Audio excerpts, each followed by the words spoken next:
Bismillah, alhamdulillah, wassalatu wassalamu ala rasulillah. Patepang deui dinten ieu dinten Senin kaping 10 November masih dina surat Al-Isra ayat ke-37 na. A'udzu billahi minasyaitonir rajim. Bismillahirrahmanirrahim. Wala tamsi jeung anjeun ulah leumpang, jangan berjalan fil ardi di muka bumi marohan kalayan angkuh dan sombong. Teu meunang urang melempang di atas muka bumi angkuh jeung sombong. Anu sombong teh kumaha? Misalnya dohiriahna lempang dangah luak liuk odag edek kabatur ngahina. Eta dohiriahna. Ai batina naon? Teu narima kana kebenaran, kana Quran, kana hadis. Kebenaran ti Allah anu tercipta atau anu tertulis sadayana teu narima kana kebenaran eta kalebetna kategori sombong. Walaupun dohiriahna teu sombong tapi hatena teu narima kana kebenaran tetep kalebet eta sombong. Innaka sanyana ari anjeun lamun kaayaan sombong di muka bumi lan tahriqo henteu bakal bisa nembus al-ardo kana muka bumi sanajan sameter mau bisa nembus. Cenah bisa nembus lupur lapindo ngabril da eta mah make alat. Nyeun sumur bor jeung sajabana nembus ka dalem ardo kana dalam muka bumi eta mah dengan alat. Lamun teu make alat mah sameter ge moal tembus sombong naon atuh. Saterasna. Walang tablugho jeung moal bisa sampai atawa nepi menggapai jibalat tulo kana gunung tulan anu luhur anu tinggi. Jadi kesombongan manusia mah walaupun bagaimana moal bisa nembus kana taneuh, moal bisa menggapai tingginya gunung. Naon anu disombongkeun?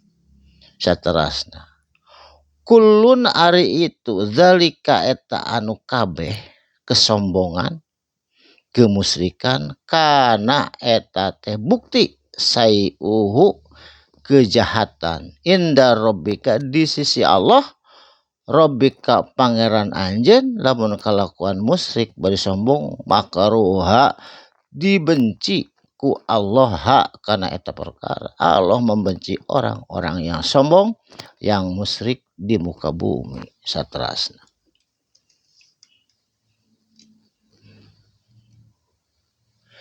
Saterasna zalika ari itu anu kabeh mimma eta teh tina naon perkara auha anu tos diwahyukeun ketentuanana ilaika ka anjeun Muhammad rabbuka pangeran anjeun minal hikmah tina pirang-pirang hikmah. Ari hikmah teh terkalebetna upami definisina para ulama mah ilmu amal anu make ilmu anu diamalkeun eta hikmah. Jadi hikmah teh definisina amal anu make ilmu jeung ilmu anu diamalkeun. Ka itu mah seueur ieu teh. Maknana hikmah teh termasuk hukum bijaksana jeung sajabana. Saterasna. Wala taj'a jeung ulah ngajadikeun anjeun kabeh ma'allahi sartana Gusti Allah ilahan kana sesembahan atawa pangeran akhara anu sejen. Ongkoh percaya ka Allah tapi percaya ka putrana Allah tegasna Isa. Ongkoh percaya kana hal-hal anu mistik anu aya kekuatan selain Allah eta musyrik kalebetna. Lamun musyrik urang engke naon hadiahna di akhirat patul kok mangka bakal dialungkeun ku Allah fi jahannam dina neraka jahanam. Maluman kalayan tercela terhina madhuro anu terbuang jauh tina rahmat Allah. Saterasna. Apa asfakum nah pantes pikeun anjeun ku ucapan-ucapan pamusyrikan rabbukum contohna ucapan pangeran anjeun bil banina boga anak laki-laki. Isa contohna eta teh cenah anak laki-laki Allah, eta teh musyrik nu kitu teh. Sehingga bakal dialungkeun engke kana jahanam lamun urang boga kepercayaan kitu.